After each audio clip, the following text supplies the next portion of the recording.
श्री स्वामी समर्थ. आचार्य मंजुषा जोशी या युट्यूब चॅनलवरती आपल्या सगळ्यांचं सहर्ष स्वागत. आज आपण समजून घेणार आहोत मीन राशीच्या जातकांना संपूर्ण मे महिना कसा असणार आहे. या मे महिन्यामध्ये शिक्षण, आरोग्य, वैवाहिक सौख्य, वास्तू, वाहनाचं सुख कशा पद्धतीने प्राप्त होऊ शकतं या सगळ्याबद्दल विशेष माहिती समजून घेण्यासाठी आज खास व्हिडिओ केला आहे. चला तर मग माहितीला सुरुवात करूयात. लग्नस्थान प्रथम स्थानापासून माहितीला सुरुवात करू. प्रथम स्थानात शनी आहेत, अर्थात तुम्हाला 7:30 सुरू आहे. शनी महाराजांची कृपा छत्रछाया तुमच्यावर आहे. आता शनींची नित्य उपासना करणं, शनी चालीसा म्हणणं किंवा शनिवारच्या दिवशी शनींचं दर्शन घेणं हे तुमच्यासाठी उपयुक्त आहे का? कारण शनींची जास्तीत जास्त नित्य सेवा केली, उपासना केली, शनी स्तोत्र वाचलं, शनी चालीसा वाचलं तर तुम्हाला अतिरिक्त संकटांची मालिका कमी होऊ शकते, मनस्वास्थ्य प्राप्त होऊ शकतं, साडेसातीची तीव्रता कमी होऊ शकते. लग्नस्थानात शनियुक्त मंगळ आहे. यामुळे काय होतं, तुमच्याकडनं प्रत्येक गोष्टीला, मताला विरोध करण्याचे संकेत येतात. त्यामुळे या महिन्यातील पहिला पंधरवडा कुठल्याही गोष्टीचा विरोध होऊ शकतो. प्रथमतः ती गोष्ट करू की नको असा संभ्रम निर्माण होऊ शकतो आणि त्यामुळे तुम्हाला चांगली आलेली संधी सुद्धा प्राप्त करून घेताना अडचणी येऊ शकतात. त्यामुळे विशेष काळजी घ्यायची आहे. ओव्हर थिंकिंग कमी कशी होईल या गोष्टीचा विचार करायचा आहे. अतिरिक्त विचार देणारी जी स्थिती आपण म्हणतो ती आता सध्या स्थितीमध्ये सुरू आहे, म्हणून तुम्हाला हा विशेष सल्ला. धनस्थानात मंगळ गेल्यानंतर विशेष ठिकाणी गुंतवणुकी करवतील. तुमच्याकडनं योग्य ठिकाणी जमिनी संदर्भातील सुद्धा गुंतवणुकी करवण्याचे शुभ संकेत 11 मे नंतर प्राप्त होतील. कुटुंबामध्ये जबाबदाऱ्या वाढण्याचे संकेत 11 मे नंतर जास्त आहेत. कुटुंबासाठी एखादा धार्मिक कार्यक्रम नियोजन करणं किंवा धार्मिक कार्यामध्ये सम्मिलित होणं, त्यासाठी अतिरिक्त पैसा खर्च करणं, अशा सगळ्या गोष्टी सुद्धा 11 मे नंतर दिसून येत आहेत. राशीपत्रिकेतील तृतीय स्थानाकडे जाऊया. तृतीय स्थान हे तुमचे परिश्रम दर्शवतं. तृतीय स्थान प्रवासाचे योग दर्शवतं. तृतीय स्थान तुम्हाला कला क्षेत्रातील गुणगौरव दर्शवतं. या महिन्यामध्ये जो सिनेसृष्टीमध्ये काम करतो, अर्थात तुम्ही कलाकार वृंद आहात, तुमच्या सगळ्यांसाठी नक्कीच सुंदर असा योग आहे.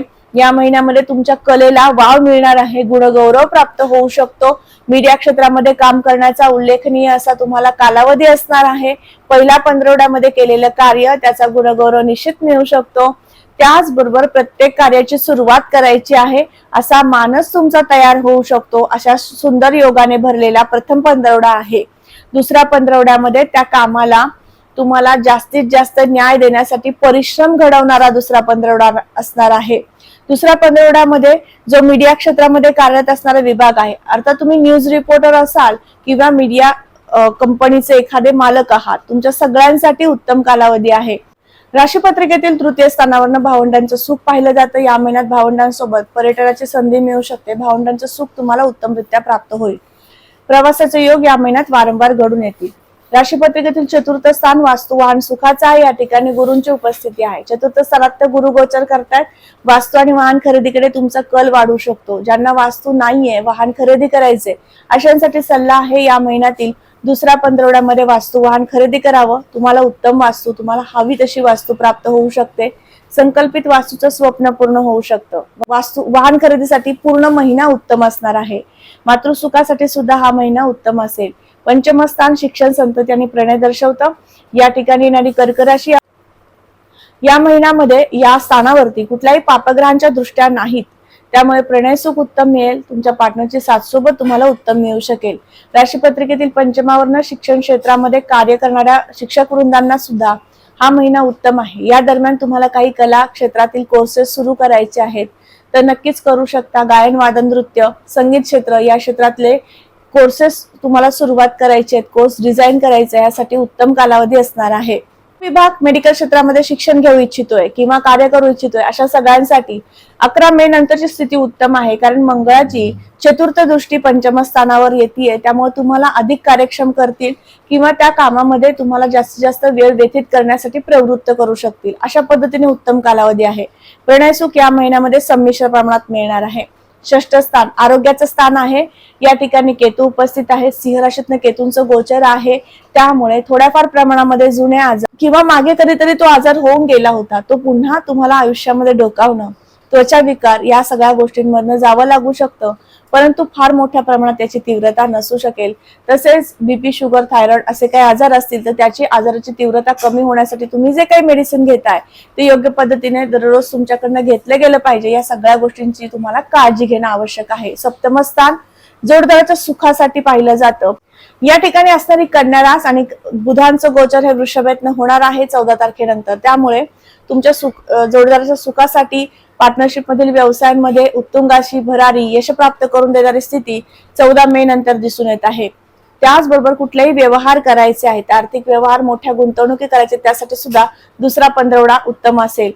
भाग्य आणि शुभ संकेताच्या दृष्टीने हा महिना उत्तम आहे। तसेच व्यावसायिक वर्गाला सांगू इच्छिते, या महिन्यामध्ये व्यवसाय कुठलेही तुम्हाला नवीन सुरू करायचे, जे खाद्यपदार्थ संदर्भातील असेल, गोड पदार्थ, थंड पदार्थ या संदर्भातील असेल तर त्यासाठी दुसरा पंधरवडा श्रेष्ठ आहे। या दरम्यान तुम्ही तुमच्या व्यवसायाला गती प्राप्त झालेली पाहू शकाल। त्यामुळे संपूर्ण महिना व्यवसायाचं एखादं सुरू करायचं असेल, एखादं शॉप सुरू करायचं असेल तर त्यासाठी उत्तम असणार आहे। राजस्थानावरनं पाहिले जाणारे जे काही व्यवसाय आहेत त्यामध्ये प्रामुख्याने उल्लेख करेल कागद, कापड, संगणक, गोड पदार्थ, स्टेशनरी या क्षेत्रामध्ये काम करणाऱ्या वर्गाला अतिशय उत्तम कालावधी असेल। गुरूंच्या कृपेने, गुरूंची सप्तम दृष्टी दशमावर येते, तेव्हा व्यवसाय वाढतो। व्यवसायामध्ये तुम्ही पदार्पण करता, नवीन व्यवसायाला तुम्ही सुरुवात करू शकता। लाभाची स्थिती हा संपूर्ण महिना उत्तम आहे। तसेच खर्चाचे योग सुद्धा आहेत। खर्चाच्या दृष्टीने विचार केला तर वास्तू वाहनासाठी, नवीन व्यवसायासाठी तुम्ही खर्च करू शकता। गुंतवणूक त्याला आपण म्हणू, अशा पद्धतीने सकारात्मक खर्चाची बाजू जास्त या महिन्यात दिसून येत आहे। ज्यांना विवाह करायचा चौथा गुरु सुरू आहे, दत्त उपासना जास्तीत जास्त करावी म्हणजे कार्य निर्विघ्नपणे संपन्न होईल। समजून घेऊयात उपासना। दत्त उपासना तर आपण समजून घेतलेली आहे। या महिन्यामध्ये गणपती स्तोत्र वाचन करायचं आहे आणि नित्य सेवेमध्ये मारुती स्तोत्राची सेवा सुरू ठेवायची आहे। या सगळ्या उपासना केल्यानंतर तुम्हाला मनशांती प्राप्त होईल, कार्याची गती वाढेल, योग्य पद्धतीने तुम्ही कार्य करू शकणार आहात, अशी सुंदर स्थिती निर्माण होईल। आज आपण समजून घेतलं संपूर्ण मे महिना मीन राशीच्या जातकांना कसा असणार आहे। आजचा हा महत्त्वपूर्ण व्हिडिओ तुम्हाला कसा वाटला नक्कीच कमेंट करून सांगायचंय। कमेंटमध्ये श्री स्वामी समर्थ लिहिण्यास अजिबात विसरू नका। तुम्ही आपल्या चॅनलवर नवीन असाल, चॅनलला सबस्क्राईब करा, बेल आयकॉनला क्लिक करा। पुन्हा भेटूयात अशाच महत्त्वपूर्ण माहितीला घेऊन। तोपर्यंत तुमच्या दैनंदिनीमध्ये तुमच्या जन्मलग्न कुंडलीप्रमाणे काही माहिती हवी असेल, काही अडचणी येतात, त्यांवरती मार्गदर्शन हवं असेल तर त्यासाठी खाली मी माझा व्हॉट्सअप नंबर दिलेला आहे, त्यावरती यायचं आहे। जन्मतारीख, वेळ, जन्म ठिकाणी माहिती नोंदवायची आहे आणि आजच तुमची अपॉइंटमेंट बुक करायची आहे। कमेंटमध्ये श्री स्वामी समर्थ लिहिण्यास अजिबात विसरू नका।